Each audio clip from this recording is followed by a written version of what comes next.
Welcome to the Spawn Chunks, episode number 42, the answer to life, the universe, and everything, for Monday, June 3rd, he made 2019. He made the joke. I love that. I was kind of disappointed that I wasn't doing the intro this week because I wanted to make some kind of Douglas Adams reference, but you did it. Anyway, carry on. Sorry, ignore me. Hey, this is right. The interrupting co-host in the background that you hear there is Jonny. It's not in the background, but it's Jonny. It's Pixel Riffs, also from UK, Earth. Hello, it's me. And I'm Joel Duggan from Canada, Earth. So, hey, same planet, something in common already. Introduction is all turned around. Yeah, all on its head. It's bound to happen at some point. I think 42 episodes of the same intro, people are probably bored. We need to kind of like throw a monkey wrench in there, and people are just like, I don't know what's going on. The world is upside down. Where's my towel? Yes, exactly. We're gonna have to talk about Minecraft, I guess. So, what have you been up to in the last week in the Minecraft universe? Oh, a whole bunch. I am still deep into exploring 1.14 content. I tamed all the cats, and yes, I mean all the cats. There's 11 of them now in the game, 11 different unique skins of cat, oh, wow. And I had to tame a lot more than that in order to get all of them, simply because when you look for stray cats now, they spawn in villages, and inevitably when you get down to just needing one more breed of cat, all of the other ones show up, but not the one you need. So I tamed probably about 25 cats, I figured out in total, until I got all of them. But I made a cat cafe in my town and brought them all there, and I thought that was a lot of fun. I have 2 of Good Times with Scars cat jelly. I'm going to name the other one Peanut Butter by popular demand of my audience. Of course. And then the last couple of days I've been exploring raid content, and I also fixed my villager trading hall before we get onto that, because my villager trading hall was the sort of one block cell design before, and then Impulse SV put out a Hermitcraft video in which he was playing around with them in creative, and he figured out that if you put a trapdoor above their heads, they still feel like they can get out of the 1x1 booth even if they can't. And so that makes them think they can pathfind to their workstations, and that allows them to claim professions and reset their trades if the workstation in front of them is the one that they have claimed, which, if you have a large concentration of them in a single space, a lot of the time it isn't, which is a frustration that I will unpack later on in this show. But by and large, I've fixed my villager trading hall. I'm now in the process of trying to manipulate the villager economy somewhat. And I started that by getting Hero of the Village, because I've actually completed a raid. And let me tell you, hard raids are hard raids. I was on hard difficulty. I have been on the Minecraft Survival Guide world for a while. And while there's been a couple of challenges in that, nothing has really taken me to the cleaners in the same way that this raid did. Because, oh boy, Evokers and Vexes on hard mode in the open, without the confines of a woodland mansion and a place that you can escape from, while you're trying to protect villagers at the same time, is a tough challenge. It's really not something I would wish on my worst enemy at this point.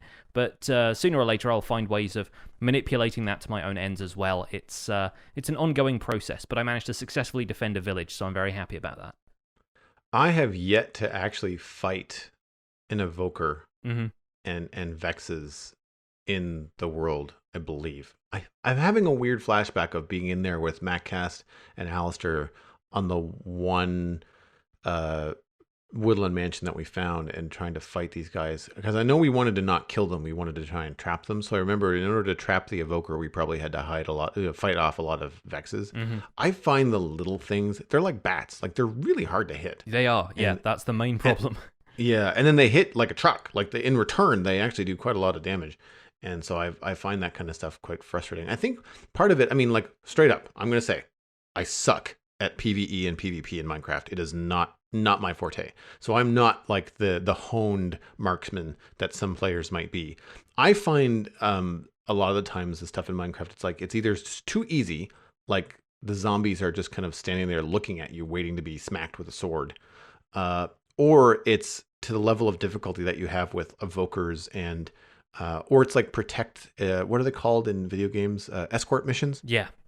I never like those. They're always ridiculously hard, and it's like you can survive, but you have to protect this like feather, of a character. Mm-hmm. It's like, if I'm going to give this guy some protection, at least to give him more than one bloody hit point, because it seems like it's a little bit tilted. But yeah, I've seen some interesting stuff with Pillager patrols and raids and stuff like that. And I really liked that video that Impulse put out. I thought that was very, very clever.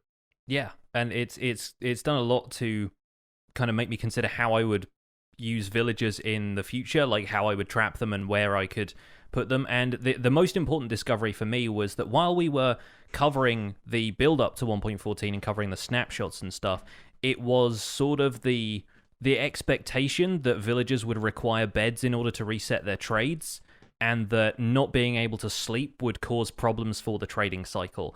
And that is not the case. So Right. villagers need beds and workstations in order to produce iron golems, and apparently they now, instead of healing when you upgrade their trades, they actually heal first thing in the morning when they get out of bed. So if they need healing, then that's how they can get it. But if you don't need to worry about that because your trading hall is well protected and you have, the workstations around so that they can refresh their trades, they really don't need beds. That has the added benefit of meaning that cats and iron golems don't spawn everywhere in your trading hall, as long as you don't have places for your villagers to go to sleep. So It's actually not too dissimilar from what it was before. The main frustration for me right now is just making sure that the farmer thinks that the composter in front of him is his composter, and that allows him to reset the trades. Because sometimes, like from day to day, or when the chunks unload and reload, they will just pick other workstations that are nearby at random. And so it's kind of encouraging you to only have one villager of each type in the area, or allow them to pathfind to their workstation, which is not something I want to do with this trading hall specifically, but might be something I integrate into future designs. Yeah, I had to do some profession block villager manipulation on stream this weekend, and I wanted to try and upgrade or at least repair my villager auto farms, and they're the little 5x5 plots, with the light at one end, so that when the villager plants the crops near the pressure plate, they kind of pop off and get sucked in, and they're pretty efficient. Or they were in 1.13, and they don't work unless you have a profession block in there. So you have to have a composter, and the idea is that if you put the composter in the middle and put a trap door on top of it, or a slab, then the villager can't get up and get stuck in it, and can't get up on top of it. And then if they walk off of it, they don't trample the farmland around it. Yeah. So it keeps you from losing carrot or potato or whatever spots that you're farming. And I did that with my wheat, 2 carrot farms, and a potato farm. Now, the potato farm, the villager was already a Fletcher, so I believe that I must have traded with him before I put them in the farm. And while that worked in 1.13, I don't think it's going to work in 1.14, so I probably have to replace that villager, which is fine because I've got some to spare. But we did see some produce from the carrot farm. The carrot farmer guy actually did start planting crops, and we had, in the course of the 5 minutes or so that I was there putting in the composters in different positions, he spat out like 4 or 5 carrots, which I thought, okay, well, I mean, it's passive. It's not meant to be a giant output. It's just meant to be something that it's in the Dartmouth Meadows area where everybody lives, so it's always loaded when someone's online. Yeah. So hopefully we'll just get some extra carrots out of it, and we'll see where it goes. But I had some frustration with that as well, with one villager trying to get to another villager's profession block because the range is so big, and so that seems to be problematic. I am on the fence about whether I like. Not so much that I dislike the new trading. I like that kind of stuff. It's more like the controlling villagers and trying to get them to do what you want seems to be less straightforward than it used to be. And while it, I think, encourages less kind of like, we'll say, villager slavery, which I think is probably what Mojang is probably trying to get away from. Mm-hmm. If you want to have some auto farms and you want to have that kind of stuff in there, it becomes a lot more random. And a lot, like you can do all the right things, but then your end result is not always the same. And I think that's a point of frustration. Yeah, I think that being more consistent is a goal, but I'm not sure how you would achieve that and still allow them to have the same natural routines, the same characteristics that they currently have. The thing that I like about villagers now compared to how they used to be is that you will find them socializing more, which means they never just run away from the village. Previously, if you let a villager out into the open, you had no idea where it was going to go. And Right. if that's the case right now with a lone villager, they do tend to wander a little bit. But if you put down a profession block, or if there are other villagers around, they are drawn back to that location so easily compared to how it used to be, where you had to, basically block a villager in and you would have to have minecart and rails or boats or something to move them. Now it's a little bit more reliable that they will return to a specific point, whether that's a point of interest, like a bed Right. or a workstation, or just to go and see another villager or a village bell or something like that. It's a double-edged sword, really, because it makes villagers more predictable in that way, but then, like you said, they become a little bit more unpredictable in their day-to-day behavior, and it becomes a little bit more random, relying on them for mechanics like auto farming and that kind of stuff. Yeah, it does make me hopeful after watching Impulse's video about how he fixed his combination villager breeder and iron farm, and I have a very similar setup on the Citadel, so I'm thinking it's not going to be that difficult to actually tweak the iron farm on the Citadel to get it back up and running. I don't know whether the rates are going to be the same, but again, it's in the spawn chunks, it's passive, it's just meant to be a constant trickle. And so if I can get that back up and running, then I think that will be a nice addition without too much trouble. Like I don't think I have to redesign it. I think I just have to add a little bit off to the side, make sure that things are spawn proof, and then add some beds and some profession blocks, and I think we should be good. Yeah. But it all just depends on what I want to do there. But for me, I've been puttering around on the Citadel. I've not had any kind of giant projects. I've been spending a lot of time in the swamp base, just kind of like crossing T's and dotting I's, and I decided to kind of do some fun stuff with skeletons a few weeks ago, and I'm finishing off that build where I built the AFK room for the skeleton spawner. And in a fun way, I kind of, instead of just sitting there and having the skeletons drop in front of me, I have them kind of go up a water stream and off a cliff, and they light on fire before they hit the ground. And like it's this big ordeal. It's quite fun to watch. And I started doing a spherical room, about as small as you can get before it starts to look weird. So it's about a 16 block wide room. Right, yeah. And in the process, I was discovering a bunch of new little tweaks that are happening in 114 that we'll talk about a little bit later in the show.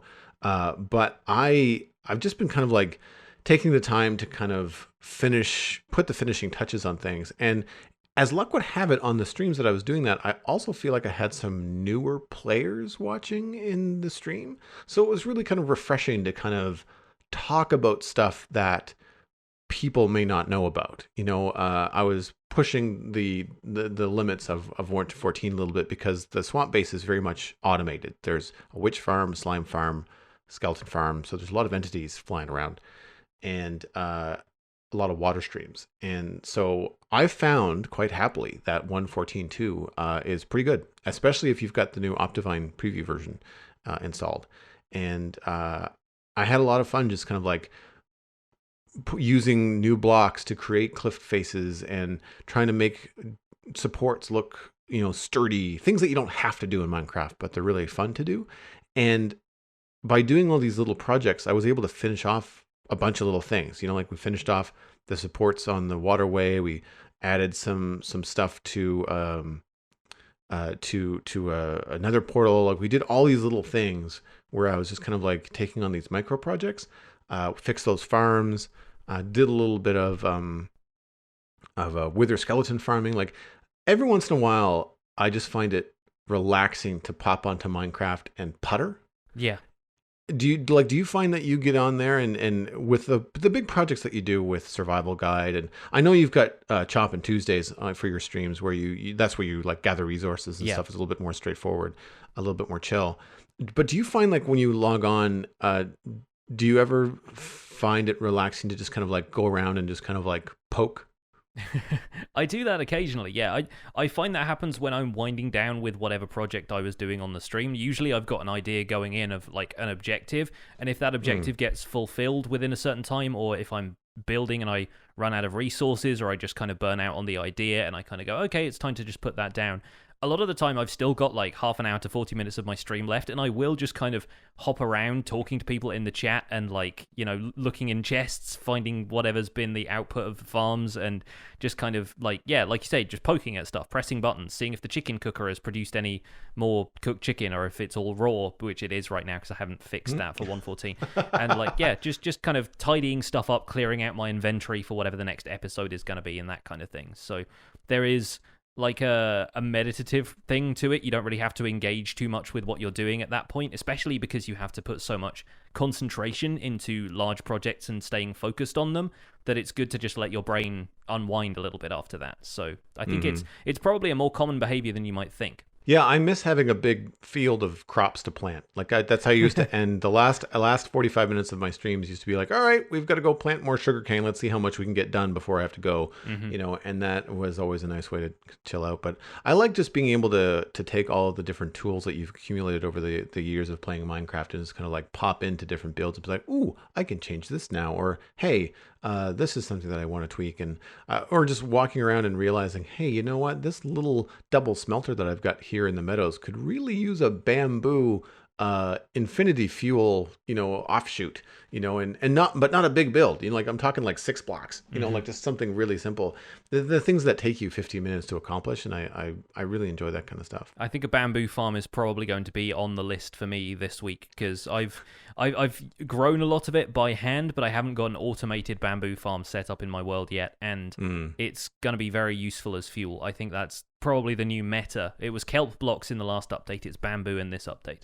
Yep, 100%. Something that you don't have to craft before you can put it into a, you know, into a smelter. It reminds me of, I think it was Hermitcraft season 5. I think it was 5, where Tango Tech had like a quad witch hut thing. Is that 5 or 4? I can't remember. I'm not certain. Anyway, quad witch hut means lots and lots and lots of sticks. And he didn't keep them. He used all of them for fuel and a smelter. And so this constant drive of sticks meant that he never had to worry about fuel at all. And even though they're not the most efficient fuel, the fact that he just had so many sticks was inconsequential. Like it meant that he basically had infinite fuel. So yeah, I think bamboo is definitely going to be the way to go in that respect. So what do you think? Time to dive into some news? I think so. I'll start by taking on the first couple of points here, because this is stuff I picked up during the week. It's been a bit of a slow news week in terms of compared to like the previous couple of weeks where we had the 10th anniversary and all of the stuff coming out about the Creator Summit and 114.2 and so forth, but I picked this up from the Minecraft.net website. Dark Horse Comics has published a Minecraft graphic novel, and this is an officially licensed thing. It's been written by a writer called Sve R. Monster and illustrated by Sarah Grayley, whose work can be found at sarahgrayley.com. It's available now from book retailers. I think the official release date for it was yesterday. And you can get it at minecraftshop.com as well, which is the official Mojang merchandise store online for Minecraft. So Minecraft is getting graphic novels out there in the world. And it is just called Minecraft, a graphic novel, as far as I can tell. There isn't like a subtitle for it, so it's unclear whether there's going to be more of these stories in future, or if it's just, you know, this is this one person's experience and there's going to be offshoots of that later. It's going to be interesting to see if it spins off into further things. On her website, it's called Minecraft Volume 1. Right, okay. So, yeah, so that might allude to potential Volume 2, which may also mean either she draws it or maybe they have another artist, you know, come in. I've seen this before with other properties where sometimes the artists will flip-flop back and forth. And you've done a comics podcast for a while. Are you familiar with Sarah Grayley? I'm not familiar with her work, but her illustration style to me is familiar. And it's got kind of like is it Steven Universe? It's kind of got a little bit of a vibe. You know, it's kind of like the eye shape in the way. It's got a very, we'll call it a doodle-like aesthetic to it. Which I think is smart for kids comics. It feels very hand drawn, and not that other comics wouldn't be hand drawn, but it feels like a kind of pen and paper kind of thing rather than it being digital and very like Marvel comics you see now tend to have that very kind of digitized style to them, where that you can tell glossy they've been done style. Glossy is a great word for it, where they've been done on like a pen tablet and everything.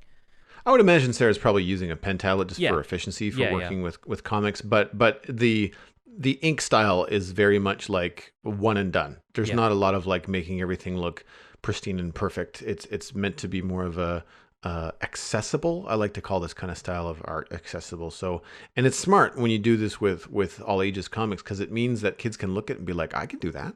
I should do that. I should try that. And the next thing you know, you've got kids that are drawing their own comics, which again, I think is fantastic. And I would imagine that any parents that are able to satiate the Minecraft hunger in the household and get the kids in front of a book instead of in front of a screen are probably quite happy to do so. Yes. But there's a little bit of an interview there with Sarah on the Minecraft.net link, which I thought was really cool. She talked about working with the writer and what it was like to collaborate. And they had not met. They only met for the first time after the book was completed. So that was kind of a cool story too. Yeah, and it does seem to have quite a diverse range of characters in it. That was stated as like a goal, because Minecraft players in general are so diverse in themselves. It's such a worldwide game that it seems like it's it's quite a neat looking diverse group of people that's in the focus of the comics. So excited. I might see if I can pick up a copy just to have it on the shelves and take a flip through it for the show, maybe. Yeah, and probably check out your local library too. Apparently, it's in libraries. There may well be copies here and there. Sadly, the second point of news is a bit less positive, and it's that Minecraft Story Mode is no longer going to be supported after June 25th. We reported a few months ago now that Telltale Games, who make Minecraft Story Mode along with various other kind of point-and-click narrative games with a lot of kind of player choice elements, kind of visual novels, but with a bit more of a video game element to them. But they shut down as of October 2018, so they are now pulling support for their games. As of June 25th, it will no longer be possible to download episodes of Minecraft Story Mode, even if you have purchased them. So if you want to still play Minecraft Story Mode, you'll need to make sure you've downloaded any of those that you've already purchased before June 25th. Otherwise, they're no longer going to be up on the servers that you would be able to download them from. And naturally, that's a shame, because it's, the video games industry losing this kind of narrative format powerhouse, as a lot of people considered them. But unfortunately, it does seem like Telltale Games doesn't have the resources to keep the lights on in that particular department. So we'll say a fond farewell, I guess, to Minecraft Story Mode. I'm pretty sure you can, or you could at least, play it through Netflix, which is a weird thing, but with Netflix being available on consoles, and a lot of smart TVs having controls that you could kind of flick through a menu style thing on the screen, I think it was at least at one point possible to play Minecraft Story Mode through Netflix. So if it still is, maybe give it a try. If it's part of your Netflix subscription, it's not going to cost you anything extra, as far as I know. So maybe give it a try before it disappears for good. It's funny. I've seen those on Netflix here in Canada. I've not played them because I just, for whatever reason, it was like, well, it doesn't seem to be really something I'm interested in. The playtime on them says 3 minutes, which is weird. So I just assumed they were little vignettes. I just assumed they were little 3-minute cartoons. I didn't realize that it could be something that I could interact with. So having this information, actually, I might go try to check that out before it potentially disappears. I'm wondering, with Telltale Games no longer supporting, obviously, the Minecraft Story Mode, do you think that Mojang would then pick that up? Because we've got Minecraft Earth, we've got Minecraft Dungeons. Do you think Minecraft Story Mode is something that Mojang would fold into their diversification of Minecraft? I don't know if it's something they're going to pick up and continue the development of, specifically that story and that range of characters, but I think the success of Story Mode, the relative success, I suppose, has emboldened them to try new things. And I think that's ultimately what's led to us having Minecraft Dungeons in the first place, is that the Story Mode thing was something that another game studio could take on, that proved that there was a market out there for other gamified versions of Minecraft that weren't the core experience. So if Minecraft Story Mode itself doesn't return in any kind of form, I expect you might see elements of that, or at least some variations that have been prompted by the idea that Minecraft Story Mode was a viable thing for people to play. How interested would it be if Minecraft Dungeons had a bit of a choose your own adventure feature to it? Really, you get to this room and there's 3 doors, and it's like, well, you have to choose one of 3 doors, and it could lead to 3 different story arcs. You know? Maybe they all come back to the same point. I'm not saying it ends differently, but you could have 3 potentially different adventures. It would give you a replayability, to dungeons if that was the case. I would imagine they probably are hopefully taking what they've learned for Minecraft Story and folding it in. So Yeah. I'm the more I think about it, the more I'm very curious about Minecraft Dungeons. Yes. Here's hoping we see a little bit more of that in the weeks to come. Speaking of the core game, there's no news, no hints, no weird little eyeballs on Twitter that I can see pointing at a 1.14.3 snapshot this week. 1.14.2 released on the podcast date last week on the 27th of May. So I don't really know what to say. I don't. They say that they're working on it, but I would imagine Wednesday we may see, if not a snapshot, at least news of a snapshot. We might get like a no snapshot this week. We're still working on things. Not really sure. However, in terms of some new developments, Optifine 1.14.2 has a preview version. So there was a version released already, but unfortunately it's for a version of 1.14 that is problematic for many, many people. But to have a 1.14.2 preview version 7, which came out on June 1st from Optifine.net, available for people, is excellent. It means that I feel like this might be the fastest that Optifine has turned around from a release standpoint to a 0.2. Like a lot of times you'll play on 1.13 and you'll be stuck on 1.13 because you want to use Optifine, even though it might be 1.13.1 or 1.13.2 is out, but Optifine hasn't caught up yet. Yeah, but I feel like this was a really fast turnaround. It was, and it was clear that 1.14.2 was going to be the version that people wanted to play because of the issues with 14 and 14.1. So, yeah, I think that it was a smart decision for them to aim for that. And from what I can tell, but based on the fact that we haven't heard much about 1.14.3, I think the 0.2 has been so well received and has fixed so many of the dire issues people were having that Mojang feels like they can take a little bit more time with it and work on stuff, and the community isn't burning down around them while they do.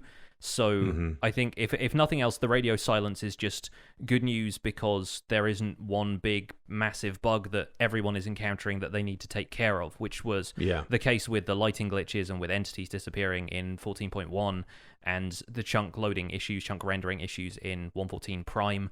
So yeah, I do think 1.14.2 is going to be a good version to stick with for a little while. And hopefully when 14.3 eventually drops, as they've said it will be even better. There are still a few issues, which I think we're going to cover a little bit later in our main topic. There's still a couple of things that could definitely be improved about the current version, but it is ultimately very playable. And if Optifine makes it more playable, then so much the better.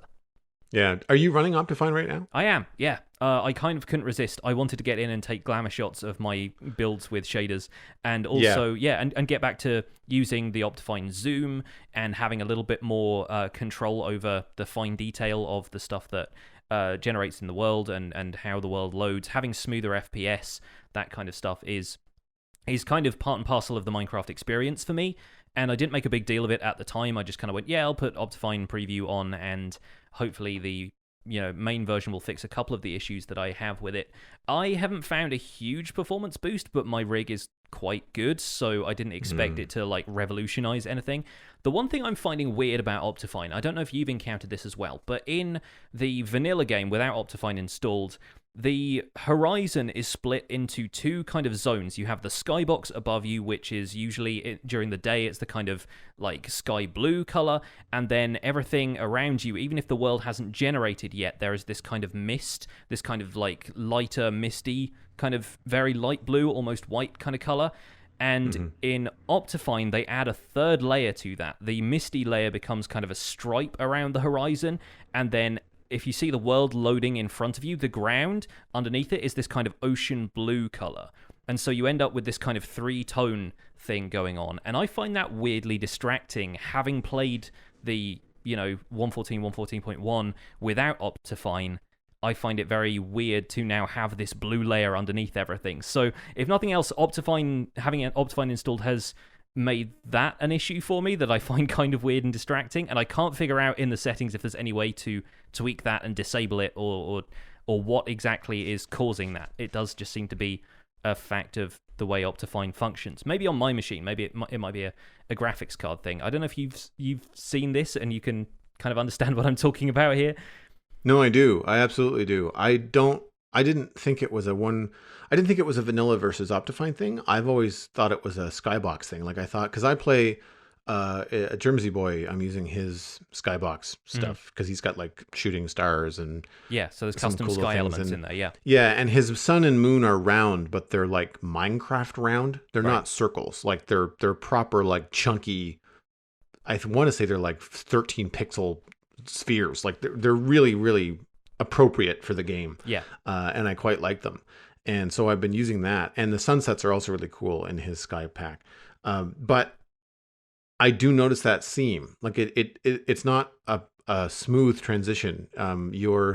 It's like your skybox has a line that should be hidden by the horizon, but when your chunks don't load fast enough, you can see the seam. Yeah, yeah, You know, that's it's like that's the having thing that bugs me. it's like a pokeball, right? Like you get this line around the middle, It is. right? Yeah. Yeah, and so I'm going to test that now because I'd like to try and fix that. I remember talking with Jermsy one time about it and trying to sort it out, and I never really got to the bottom of it. So I'd like to learn more about custom biome colors and custom sky maps and stuff like that for my own purposes because there's some things that I'd like to tweak. And if it's something as simple as like taking an image into Photoshop and laying a gradient over top of it to keep it smooth. And if that's all it is, then sweet, Yeah. because that could be very very helpful. If you figure I that just out, don't. let me know because Yeah, I'm having the hardest time adjusting to that after having not used yeah, Optifine for a while. But I yeah. don't have any kind of custom texture pack elements aside from the Vanilla Tweaks resource pack that lowers the shield. Yeah. So I don't have a custom skybox at all, and it does that for me. So Oh, yeah, okay, so maybe it's an Optifine thing more than a Skybox thing. it may be. Interesting. Yeah.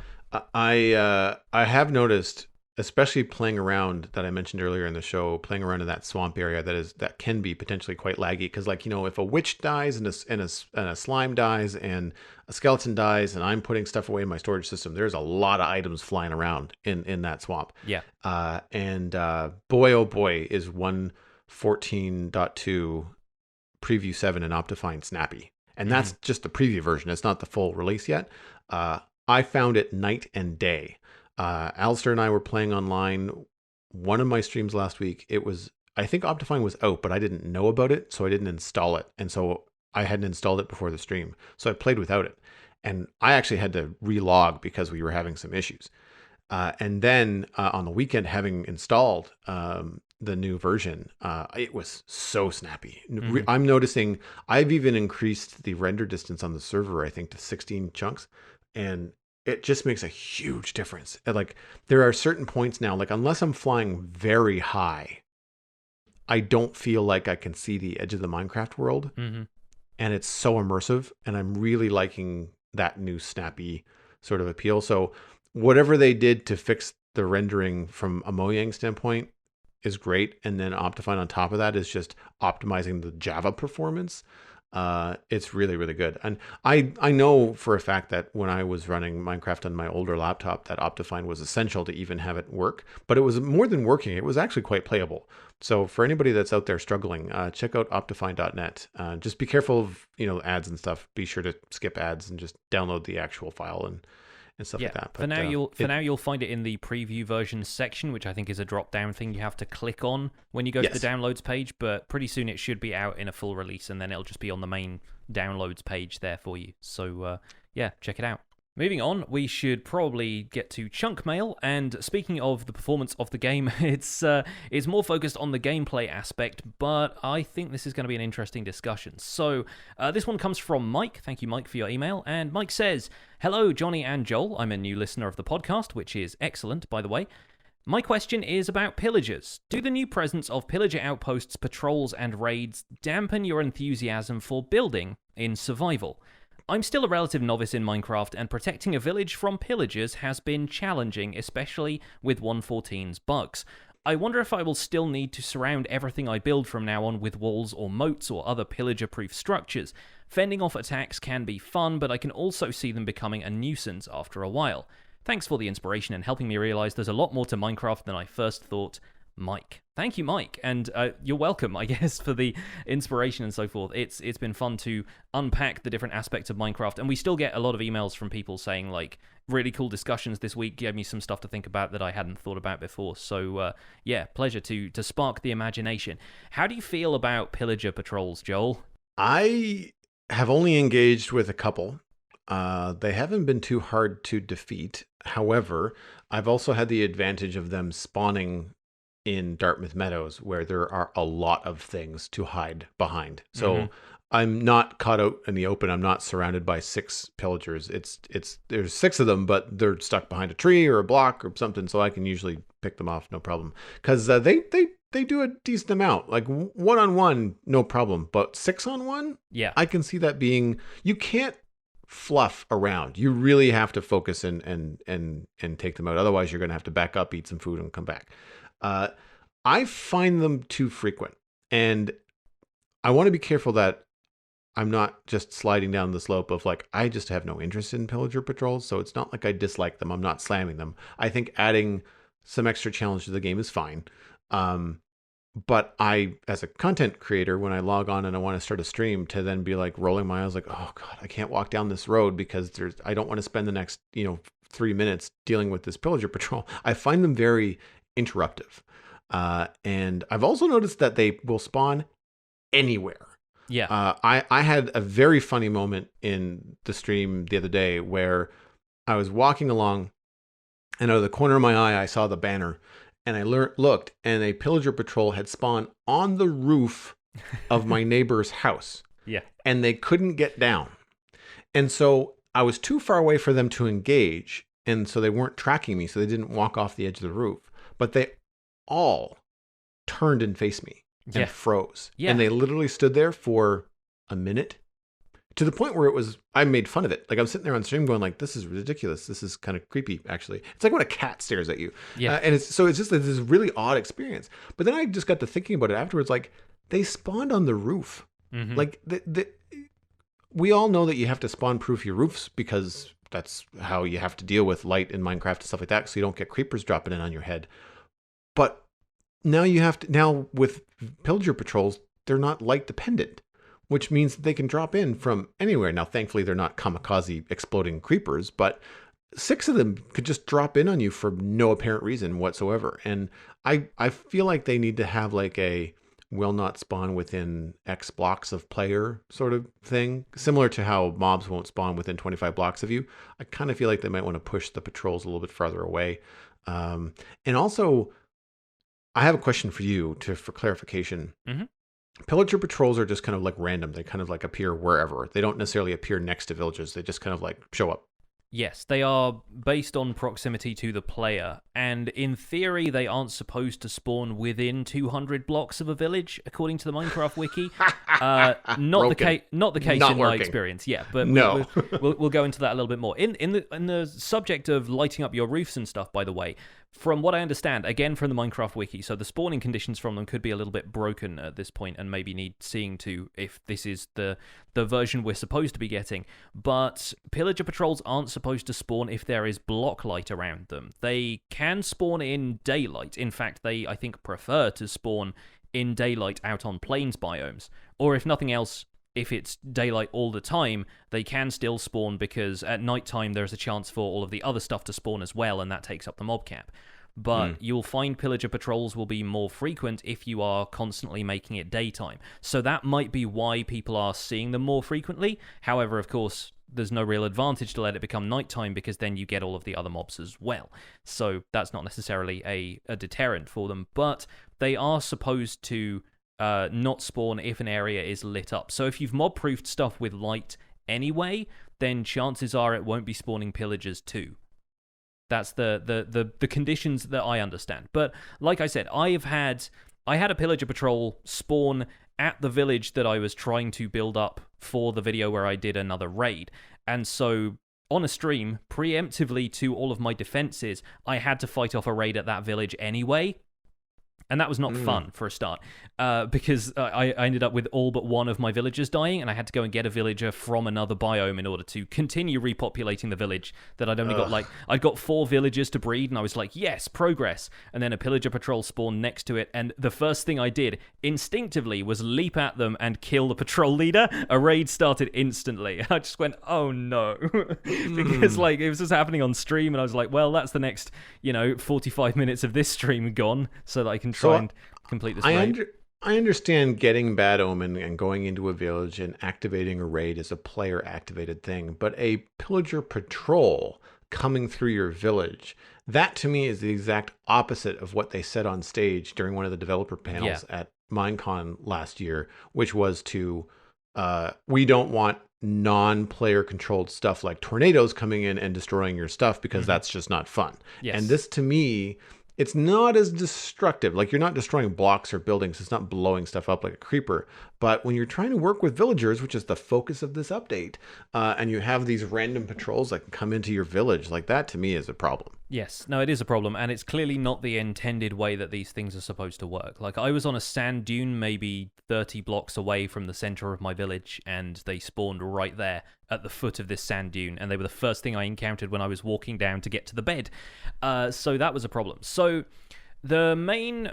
The thing is, we need to differentiate pillager patrols from raids, because on their own, a pillager patrol is easy enough to deal with. Like you said, it's maybe like 5 or 6 crossbowmen, or a mixture of vindicators sometimes if you're playing on harder modes. But in my experience, like you said, with them watching you from the rooftop, pillager patrols aren't always aggressive.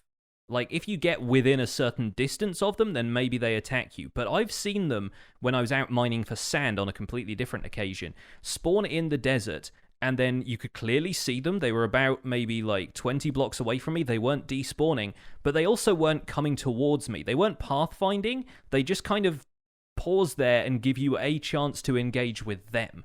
But in my experience, this may be different from other people. This might just be anecdotal for me. They won't engage with you unless you go for them first. So that might be a way. And obviously, the natural instinct for us as PvE players is to go after anything we see as hostile, just so it doesn't become a problem for us later. You want to remove the chance for it to become inconvenient by, the best defense being a good offense. But in this case, maybe the idea is not to attack pillager patrols first. Like, I actually noticed, some people pointed it out on the comments of this video as well, while I was building my cat cafe, a bunch of pillagers spawned in the background in the time-lapse and were pathfinding their way all around the area, just kind of running up and down the length of my town, which doesn't have any villages in, so it was fine. And they weren't coming anywhere near me. And yes, I was up in the air kind of building stuff on scaffolding, but they could have pathfinded their way over to me. They could have seen me from a distance like zombies do and come forward and been more aggressive, and they didn't. So I get the sense that they're sort of programmed to keep their distance a little bit until the player starts to decide to engage with them. So that may be the first line of defense, really, is like, don't acknowledge they're there, don't look at them. And going back to the Hitchhiker's Guide thing, if you can't see them, they can't see you. So we'll give that a try. They can if you get close enough. Yes. So I've had it where they will engage. I have not attacked first, but one of the patrols, the one that I actually had to deal with, so not the one on the roof, but another patrol. I can't, unfortunately, my streams are blending together in my brain. I don't know whether both patrols were in the same stream or whether they were on separate days, but one of them spawned like right behind my storage barn. So when I came out, I was 4 blocks away from a pillager. And then they do their aggressive noise thing and they start shooting and stuff like that. You can hear them cock the crossbow. It makes a pretty distinct noise. And then I had to deal with them.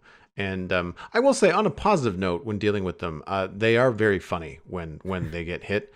I feel like they kind of say "ow." Yeah, they go, I don't "ow," think it's don't they? I feel like it's meant to be something else, but sort of vaguely sound like "ow." And it's quite funny because they kind of go "her" and then they go "how" and whatever. Like, and it's a little bit random, but when you manage to kill one and they have the "ow" sound at the same time, it's quite funny. It's kind of like the drowned noise, like the fishy kind of like bleh that they do. I like that too.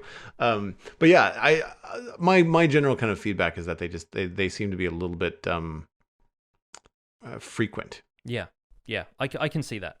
Personally, I think, aside from the frequency of them can be a problem, but the main thing you want with a pillager patrol is just to avoid starting a raid. I think that's everyone's primary concern is like, am I too close to villagers? Am I going to start a raid? Am I going to have to deal with all of these waves of things?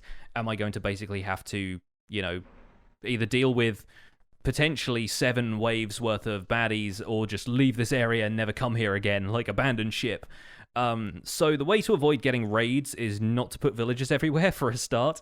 Useful though it is, I think, to have villagers around. I think if you're If you're going to have collections of villagers, have them at very specific points, and make sure that if you encounter a pillager patrol outside of that region, drink some milk to dispel that bad omen effect before you go and see your villagers. Can't emphasize that enough. Drinking milk will cure potion effects and status effects of all kinds. It includes mining fatigue from Elder Guardians, and it includes bad omen from the pillager patrol captains. So that's definitely rule number one, is find a cow as soon as you can. Get the emergency cow on the go, and you should be okay.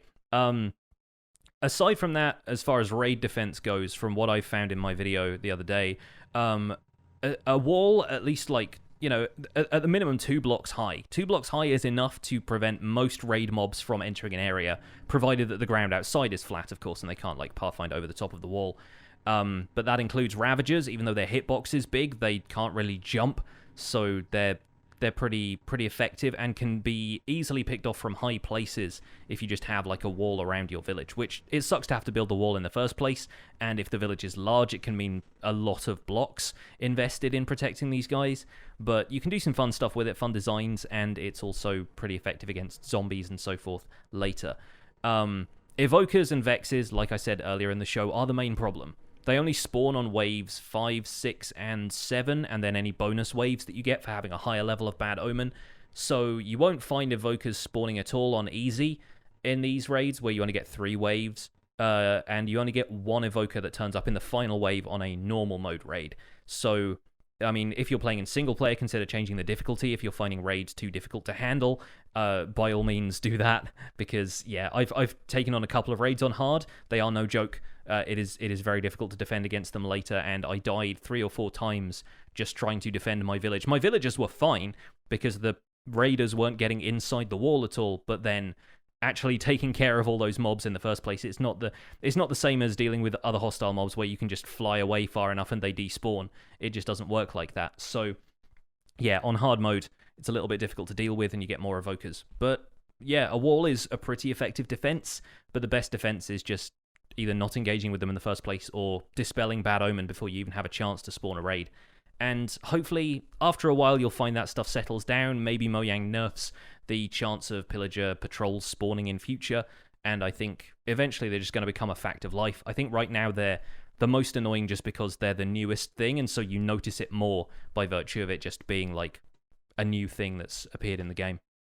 Yeah. In the same stream, I came back to my AFK spot in the swamp to find 3 creepers, all within 2 blocks of one another, just kind of roaming around outside the AFK room. So like that kind of stuff still happens. Just like you said, it's old hat compared to the pillager stuff. Mm-hmm. So I find them interesting. I want to be careful that I'm not slamming them. I just feel like maybe just some tweaks are needed. It's not like this is terrible, redo it. For me, it's more like this is cool, but it feels a little bit, what's the word I'm looking for? Not quite finished yet. is kind of how I feel about it. It needs fine tuning. I think it needs fine tuning. Fine tuning. That's a good way to say it. Yeah. No, I agree. Well, I think we could probably move on to the main discussion topic here, and I want to be careful. I noticed I've been ranting a lot about 114 in the past. So I thought I would start off with some little things, some positive things about 114. So this is just kind of like some anecdotal notes that I've kind of compiled over the last couple of days, having now spent 6 or 8 hours playing in 114.2, not puttering around, messing about in creative, but like actually playing on the Citadel server experience, that kind of stuff. Sure. So I want to start off with a couple of really fun little changes, and that are really, really handy and have gone under the radar as far as any news happens. We got one mention a while ago in a snapshot that you can now place redstone on glass. But that translates to you can now place a lot of things on transparent blocks that you couldn't before. Mm-hmm. Yeah. So you can place torches and ladders on the sides of glass blocks. I discovered this accidentally. I click spammed and I was just like, but how did the ladder get on the wall? Oh, you could put torches and ladders on glass now? My mind was blown. So it means that temporarily when you're for me, I was putting torches down to light up the stream so people could see what I was doing. But it means that you can now have other lighting options. You can do different things with torches. You can do different things with ladders. Not having to put solid blocks in the middle of your glass build to put a ladder to is very cool. Ladders still look kind of funny, wooden on a glass, but at least you don't have to add yet another block that you may not want into that build. I have to give a shout out to Paranor, who is a mod in both your chat and mine on Twitch, who brought rails to my attention. Rails can now be placed on trapdoors. Yeah. Rails can also be placed on scaffolding, by the way, which is something I don't think is going to be like a huge surprise to anybody, because scaffolding, as long as you don't break it, is actually like a really decent block to have around.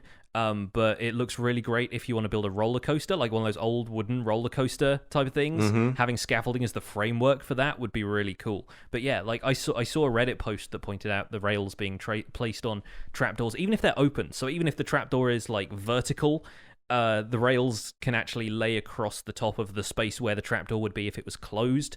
And that's really cool looking. That actually looks like some kind of suspended rail trestle, I want to say. I don't know where that word is coming from, but yeah, like that. No, trestle's the right word. Yeah, good. Trestle's the right word. And it makes you like think of like those old kind of like abandoned mine shafts in like Indiana Jones, where like the track stops. Oh, and yeah, then and that picks up on the other side of the chasm. Like you could do some really, really cool stuff with this. Not to mention just the fact of building like thin, narrow bridges that don't look too chunky. Like if you want to have part of your rail look a little bit more, I guess, thin. On a bridge, you can have little bridges that don't look like they have to be so chunky. Mm-hmm. Also from Paranor, beacon beams can now pass through slabs and carpets. Now, carpets could have been there before. I don't know. The carpets definitely did before, yeah. Yeah, but slabs, both upper and lower slabs, is a game changer. Because previously, if you wanted to have a beacon beam go up through the middle of something, you had to have a piece of glass there or a carpet to kind of hide the fact that there's a hole in the floor. But now, with all the different slabs that we have, like you could potentially have a stone floor. Yes, and just put down stone, yeah. One of the new slabs, and it just looks like the beacon beam goes right through it. You just have to make sure that that is a slab and not a solid block, and that's it. That's all you need. It does bring up one thing that I would like to see the possibility of doing. I would like to be able to control the height of a beacon beam. Yeah. I think that would be a very cool thing. I can't say I would do it all the time, but I just like the idea of using a beacon beam. Like if you're doing some sort of sci-fi build, or you want to have something that looks like it's shooting down into the ground, if you could stop it at a certain height, like and attach it at the bottom and top, to something. I feel like that could look very, very, very cool. Yeah. Unfortunately, right now, if you stop it at any height, then it loses its effect. It just turns off. Yeah. At least having it be able to fade out as it got a little bit higher, because on occasion, having the beam go up to like world height is just a little bit excessive. Yeah. No, I agree. Now, the last thing that I'll point out, this is kind of something in between. It's not really good or bad. It's just something that I'm finding difficult to get used to. And that is that you now need to craft all the dyes from all the stuff that used to be something that you could use as a dye. Yeah, like lapis or bone meal or whatever, yeah. Lapis, bone meal, ink sacs, etc. Now, bone meal can be used for multiple things. Cocoa beans are used in cooking and recipes and things like that. Lapis obviously used for enchanting, as well as now dyeing when you turn it into blue dye. And then the other dyes are usually combinations of existing dyes. You have to take yellow and red to make orange, that sort of thing. Mm-hmm. What I just find it cumbersome. And it's probably just me not used to, like, I used to carry around ink sacs and I could just totally make, black glass from ink sacs. Nope. Now I have to turn the ink sacs into black dye. So now I have two things in my inventory, two spaces, because at the same time, like, maybe I don't want to craft all of my bone meal into white dye. But then I'm thinking, like, well, why am I carrying around ink sacs? Are there any other uses for ink sacs other than black dye now? They make written books is the only other one. Yeah. Right, that's the other thing. So I knew there had to be something. Which you might need more of now that there are lecterns in the game. But even so, Right. yeah, it does seem like a very niche thing, and it's effectively, it's not taken away part of the functionality, but it's added an additional step to you using ink sacs for that thing. And so Right. ink sacs now feel kind of more useless by extension, even if they're technically not. Because, there's now only one thing other than the dye that you craft with ink sacs. It's not that they feel useless, but what you feel is they add to the inventory bloat. Yeah. Like before long, you've got now bone meal and white dye, ink sacs and black dye, lapis and blue dye, all in your inventory at once. And you're just constantly going back to a chest going, don't need this, don't need this, don't need this. Like, just get it all out, make it, I need space. Yeah. So I feel like they need to do something where you can have, a bit more access to these things. And to me, the logic, I never really felt that it was a stretch to be able to use ink sacs to make a written book and to dye things black. That didn't seem like it was a stretch. From a younger player standpoint, though, I do get the understanding of, I want to dye something. All of the 16 colors have a corresponding dye, right? I get that logic. So I'm not saying that's necessarily a bad thing. It's just weird to me, and it's probably just new and weird, not in a bad way. It's probably just that it's a new thing. But I, as a builder, primarily a builder that doesn't deal with a lot of like written books and that kind of stuff, I'm finding the extra steps to be a little bit to get used to. Yeah, no, I kind of agree. I think there's only going to be a certain point at which we have extra items and stuff like that added into the game before inventory management in particular becomes a necessity to revise in some form. And even though shulker boxes were added sort of recently and they have revolutionized the way people think about storage now, I think sooner or later just the player inventory potentially needs an overhaul, which is weird because it's such an integral thing to the Minecraft experience right now. But with them adding so much extra stuff comes the problem of needing some sort of solution to make that stuff easier to handle. And modded stuff, while obviously there are huge amounts of extra items and blocks and so forth in modded worlds, they also add storage solutions which get thrown into mod packs because like you need like a backpack to carry around with you as well that's like a second inventory, and you need like a tool belt that changes out your hotbar and that kind of thing. I think Mojang needs to start thinking about some of the solutions that they could add to the vanilla game to counteract how many items are now starting to creep into the game here and there, and how difficult it's going to be to arrange your inventory when you have wood broken down into 700 different things. Yeah, no, that's the thing, right? And I'm even noticing, like, as advantageous as shulker boxes are, I have a ender chest full of shulker boxes, as most end game players do. The only two spots that I leave for normal items are my chest plate and my fortune pickaxe. Those are the two things that I'll swap out quite quickly if I need to. Yeah. But everything else is all within like toolboxes or utility boxes and stuff like that. I'm running out of space. I don't have enough shulker space in the ender chest full of shulkers to deal with all of it. Yeah. It's an opportunity, I think, for Minecraft to gamify extra storage. Like, you don't just change the UI, but like, maybe we can go and find something else. We have to find, craft something else out of leather, or have another end game mob or something that we have to then utilize to get a backpack. I remember back when I was playing World of Warcraft, the thing that you always sought after were like these nether weave backpacks, because it was something that would take up one inventory slot in your current player backpack. But inside of the netherweave thing would be like 60 inventory slots. Yeah. So you can have all kinds of stuff in this one little space. It was similar to, like, I can't remember what the name of the bag is called in Harry Potter, but like, Hermione is just always taking stuff out of her purse that is just like endless. It's like, it's like a bag of holding or whatever. Yeah, it's like that. Yeah, those kind of fantasy concepts. Yeah. So that's the kind of thing that you kind of need. An enchantment. What an excellent idea. Enchant a shulker box to then hold more stuff. Turn it into a double chest, or I don't know. There's a bunch of things that I think could be in there. But on a positive note, like, what are the things that you're taking away from 1.14 that you're really enjoying? I love natural stone slabs. I'm so happy they're in the game now, and I recently took a tour of our friend Whip's world, his 2-year building with Whip series world, and he pointed out that now you have natural stone slabs in the game, it's possible to create completely spawn-proof dark areas in caves that look supernatural. Right. And I say supernatural, I mean incredibly natural, not like supernatural. And maybe both. Yes, maybe both. And it also, it makes completely spawn-proof areas that are totally dark, and from a distance you would not know the difference because you can't see the seams between the stone and the stone slabs. Right. Personally, I find it kind of complicated. I've definitely got tripped up several times by trying to craft smooth stone slabs with natural stone, and then going, oh no, wait, that's not how you do it anymore. But that's fine. It's something I'm finding my way around pretty easily now with a couple of weeks experience with the update.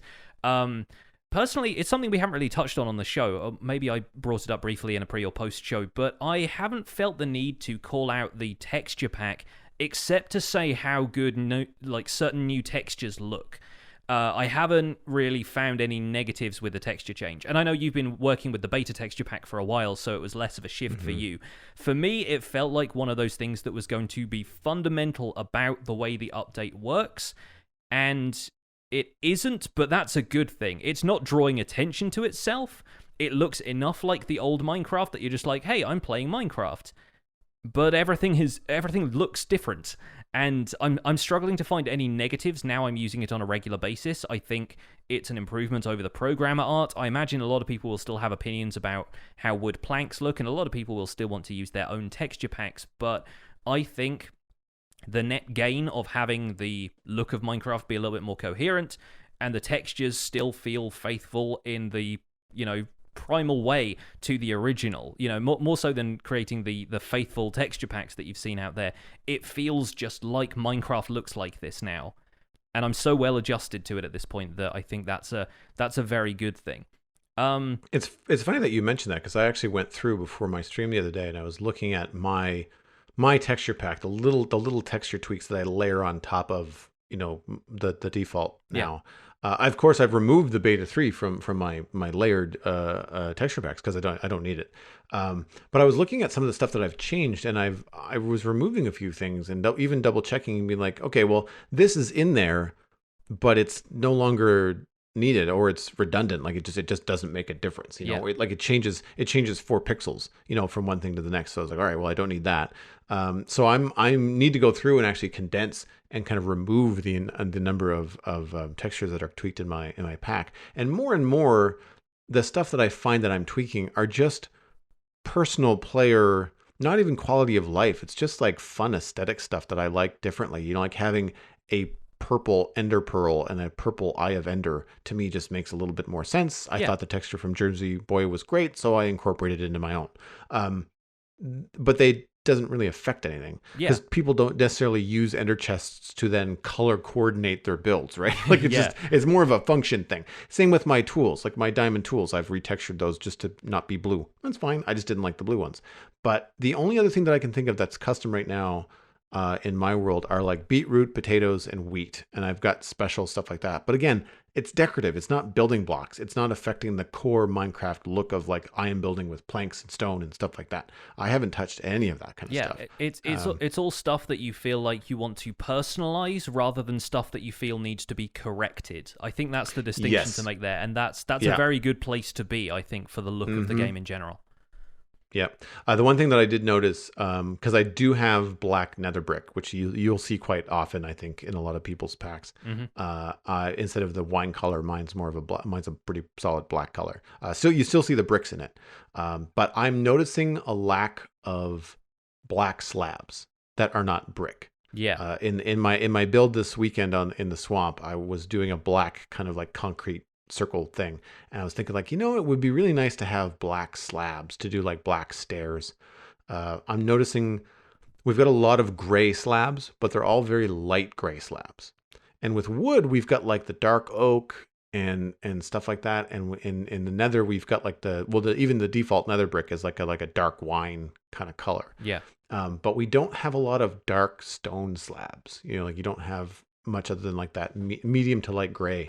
Everything seems to be quite light. So I don't know. The thing to me, in terms of like more useful versions of blocks like that, I'd like to see like more terracotta stuff. Like I feel like that could be the next step there. But yeah, the new slabs. I have an entire shulker box now full of all the new stone slabs. It's like having an extra palette. Like when you're building something, you just kind of plop this thing down and go like, all right, where can I use these? Yeah, definitely, and I'm looking forward to using them a little bit more. I haven't done much in the way of terraforming with them yet, but I'm looking forward to that. On the subject of slabs and stairs, I haven't done much with this yet, but having them let light through transparent spaces is something I have yet to take advantage of, but I think is going to be really fun to play around with when decorating. So previously, if you had a stair block that was sideways on to a light source, like a glowstone block or something, even though a quarter of that wood block or whatever was missing, it wouldn't let light through that one quarter. Now it does. And for some people, that's a problem because they had designs that were reliant on light not being let through. Like, I know I had to adjust the way I build my mob spawners because I used to use stairs on the corners, and that was now letting light through the gap in between the stairs that I normally look through just to check that the spawner was still spinning up while I was within range. And that's a minor tweak I can make to my builds, and then in exchange I get something where, like, in order to hide lighting, which we've talked about before being an important factor of endgame building because you still have to have light everywhere to deter mobs from spawning, you can now hide them behind stairs and behind slabs, and you can make it look like there is a half block of glowstone there when there's actually a full block, for example. So there is definitely a range of things you can do with that I have yet to explore, but I think is going to be very worthwhile looking into for builders in particular. Have you noticed at all that Minecraft feels a little darker Not in to my 1.14? knowledge. No. Yeah, I just sort of feel like Minecraft is a little bit darker, and I'm wondering if some of it has to do with that lighting change. Not that I've used that trick anywhere on purpose, but more like just the fact that I trim my rooms with stairs. You know, like often stairs are used like as like molding or baseboard type sort of things in tunnels and whatnot.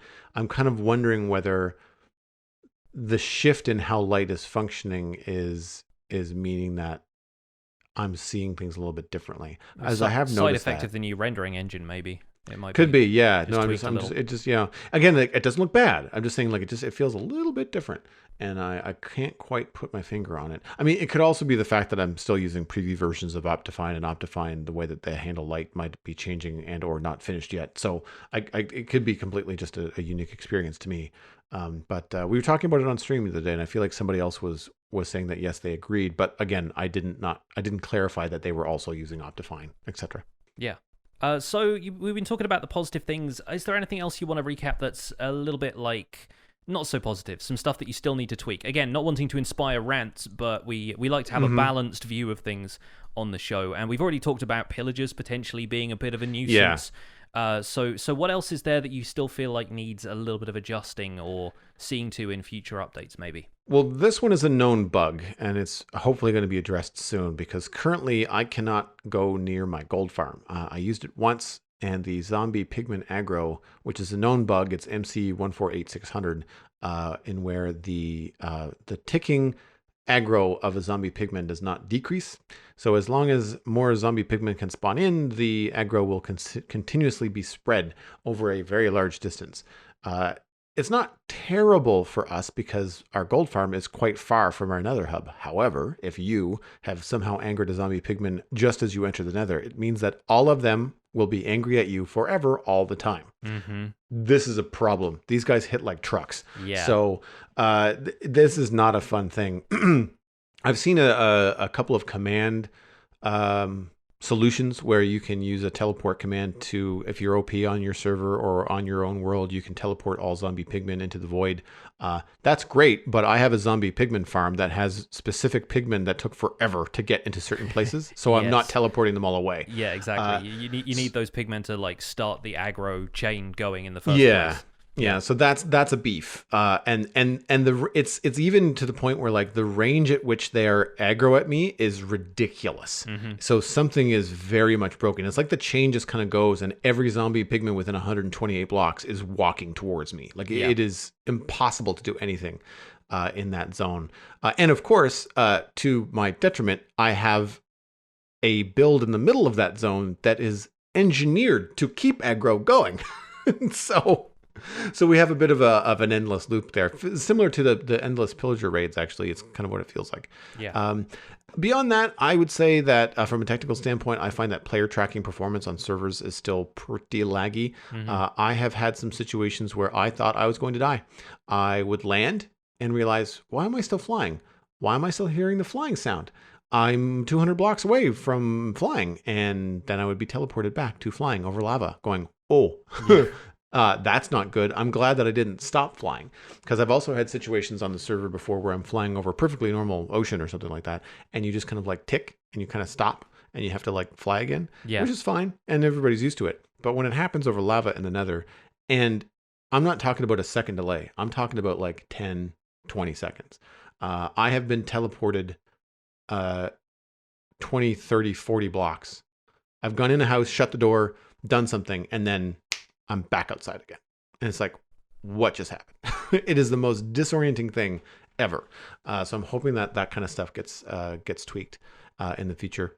Yeah, I think there's specifically issues with that with flying and chunk loading is what I found, because even flying to different locations in the overworld, for me, I've found if I get outside of the radius where chunks can actually load underneath me, if I'm just moving too fast for my world to catch up, and this is a single player world, so I'm running it on my own machine as well, there might be a little bit of like performance, friction going on there, but my momentum is preserved when I'm flying, so I can get super high up while the chunks are still loading, and then when they load, that's when it starts to decrease my momentum again. So in theory, like, you can abuse that a little bit to get super high up with Elytra and coast at that point, but it also means that in some cases you find yourself landing in an area and you don't slow down. And that's the point at which you're like, okay, I'm going to collide with the side of a mountain that's like 2 blocks high, just because for whatever reason the server doesn't think I'm slowing down yet. Yeah. So yeah. There's still a couple of issues like that need to be ironed out, and I think there are just little lag issues across the board. I found servers in particular, my Patron server has been having issues with lag, and it doesn't seem to be caused by any one thing in particular. It's just having a bunch of players online at once creates this cascading lag effect that is very difficult to dispel. We have our server restarting twice a day now just to cope with that stuff, but it is also a server that is frequented by like groups of 8 or 9 people at a time, all in different places. So sometimes it's quite a heavy load on the server. But even so, we weren't seeing issues like that in previous versions. So I think 1.14 definitely needs a bit of optimizing for server-side performance, for sure. Yeah. From a gameplay perspective, I find the new Elytra landing crawling thing very awkward. I am very often in it when I don't want to be in it. I'm not trying to do it on purpose. It's just happening on its own. It feels very floaty. And I know it's a feature, I know it's supposed to happen, but it feels like a bug because it's happening when I'm not wanting it to happen. Sure. And I think a huge part of that is the slidey animation and movement control that they give you when you're quote unquote crawling. Yeah. It just looks and feels incorrect.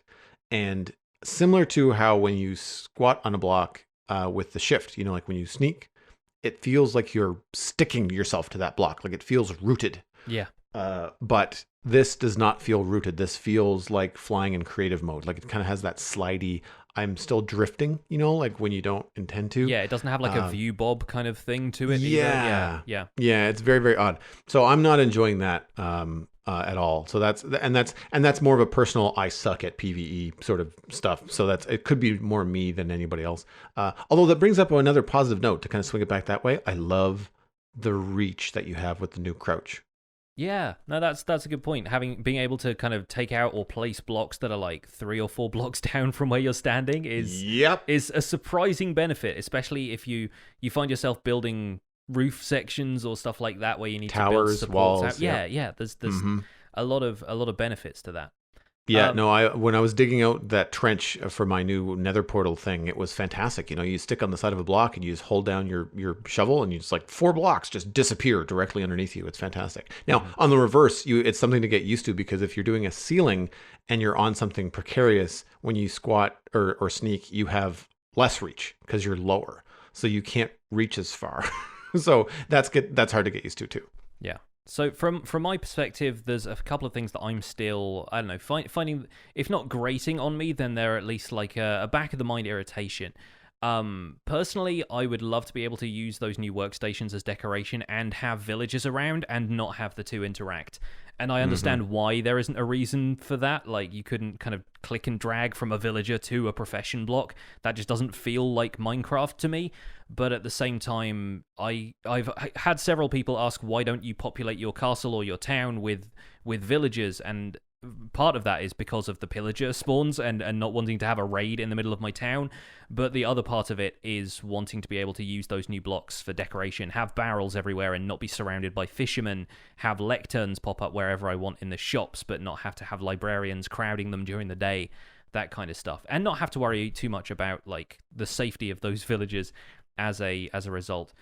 We've already covered villagers not recognizing the nearest workstation as their workstation. That's just a bit of a problem for me because, yeah, having villagers in those trading cells, obviously that's not the intention for villagers now. They want villagers to be a little bit more organic, but ultimately what I'm left with, if I don't want that organic thing, is a villager who's standing in front of a composter and still won't refresh his farmer trades. And that feels frustrating because you look at it and like, all of these composters are the same. It's right there, dude. You're just kind of like yelling at him through the screen at that point. Their range for detecting blocks should be like 10. Yeah, and or like 16 or something, like at the most. Yeah, 8 to 16. It is something ridiculous, like 80 to 120 or something it's big. Bananas. It's very, very it's big. really, really large, yeah. And I think there's definitely some villagers who, even if they can't see or pathfind to stuff visually, they know that a composter is there through a wall in another building, and they're like, oh, I'm going to be a farmer now. And I'm like, no, I wanted you to be a stonemason. They turn into villager June bugs, and they're just kind of like ramming their heads up against the wall. Yep, I've seen that too. Basically, yeah. My final thing is the now weekly rag on wandering traders. They still suck. No, they're all right. It's just... I love the character designs. I love the llamas. I love the model of the robes and everything.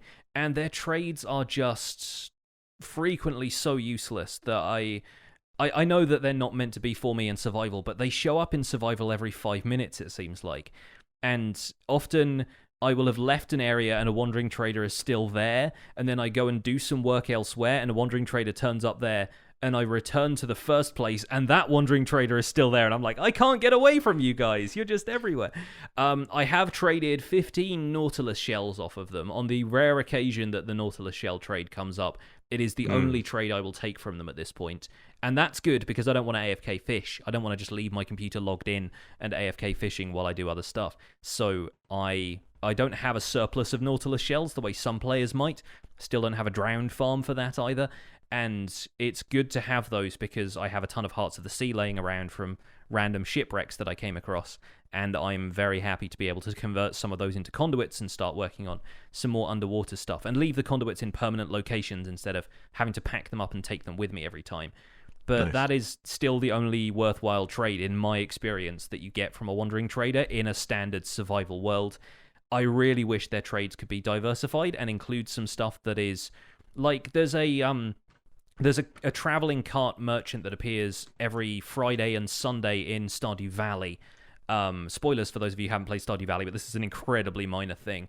And she will trade you literally anything in the game, but the prices are wackadoo. You're paying like $2,000 for like some carrot seeds that you could have bought from the shop for 100 gold or something. But you're also getting stuff that you can get out of season, and you get rare stuff, and sometimes you just got some crazy things for low prices that you weren't expecting and that can be used to fulfill certain other tasks in the game. And I think it would be great if wandering traders became that. Their trades were almost completely randomized, and you had a chance of getting like a trident or a nether star or something that maybe not something that would let you bypass progression so easily, but definitely some more stuff like he's got a random like fire aspect sword, and then suddenly you're buying a powerful sword from this wandering merchant who then just, I'm in the wind, and he disappears, you know? I like that idea. That kind of lends a little bit more character to the world a little bit, and it gives it more of a fantasy feel, like that one guy who's the like the room of requirement in Harry Potter. He's just there when you need him, and then he disappears and is gone to everybody else. I would love wandering traders to be that, and as of right now they are not really giving me what I need. We've talked a lot about getting potential stuff and new features in the game for people that like to play on passive, you know, like composters allowing you to get bone meal when you would not be able to do it otherwise. Yeah. I think maybe adding some trades to the wandering trader that allow that kind of thing. So for people that want to be able to trade blaze rods, you know, get that kind of stuff and still play on passive, you know. Yeah. I know it's thin line to tread. Like you want to encourage players to go to the Nether as part of the game. Like you want that kind of progression. But some people just don't like it, and they want to play in survival, but they can't get Nether wart. And I think having those kind of rare things show up in a Wandering Trader as a final note for me would be an excellent way to kind of up that a little bit.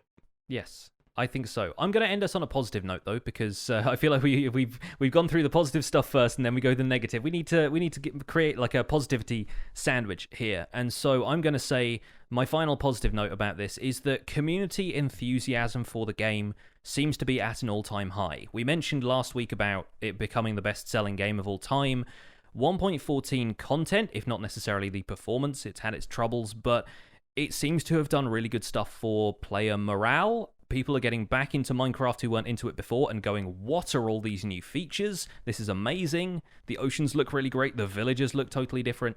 And I feel like everyone still seems very enthusiastic about the direction the game is going. So I think Mojang is doing a really great job of providing content updates that feel like the game still has so much potential, and it bodes well for future updates. And as we are approaching the next Minecon in a few months' time, and we are looking forward to finding out what happens in the next update, I think at least this update is going to have a huge amount of stuff to give people in the meantime.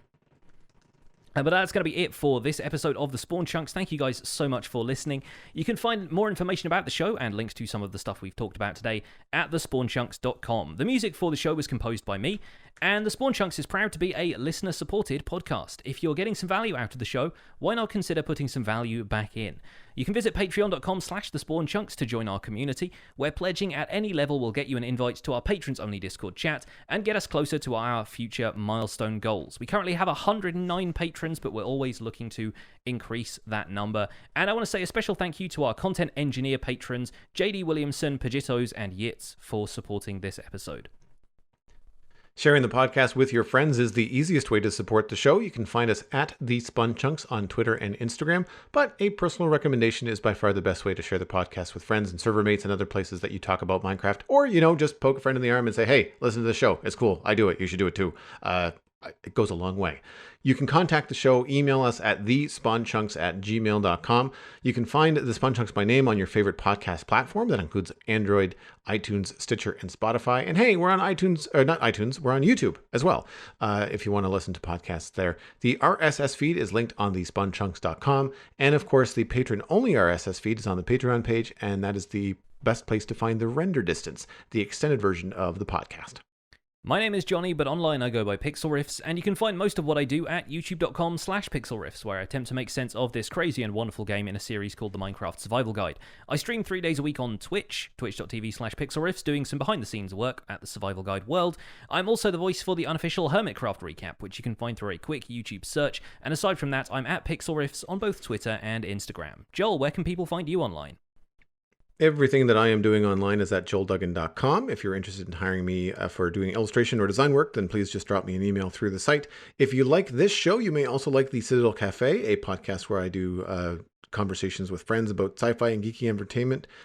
Jonny was actually on last week. We talked about Endgame with my friend Megan. It was fantastic. It was great. It was a good time. A lot of fun. Epic crossover. You can follow me on YouTube, Twitch, Twitter, and Instagram with just my name, Joel Duggan. I'm going to point you towards Twitch because that's where I do a lot of my online content right now. So come over, hang out, have a good time. See you there. Thanks for visiting the Spawn Chunks. The world outside is infinite, and the Pillagers are coming.